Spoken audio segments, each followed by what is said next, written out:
Hi guys, ayan guys. Ika 4 days, I think ika 4 days na ba or 5 days ko na. Ayan, nakalimutan ko na. Ayan guys, ang hirap talaga mag-exercise. Hirap ang papayat.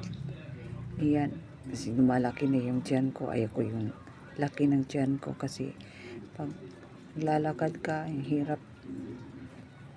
Hirap talaga pag lumaki ang tiyan. Ayoko ng ganun guys, kaya ayan, exercise po tayo para na rin sa health ko guys, kasi mahirap na talaga pag tumaas pa yung sa cancer ko.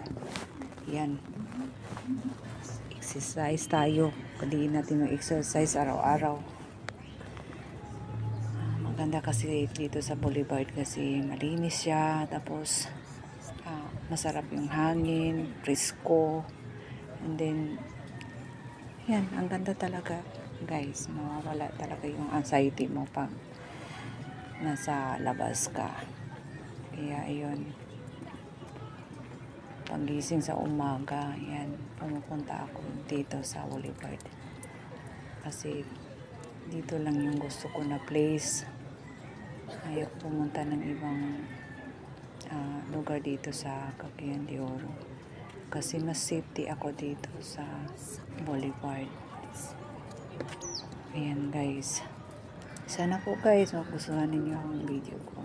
Panoorin ninyo, tapusin ninyo yung video ko guys para sabay rin tayong umangat. Thank you.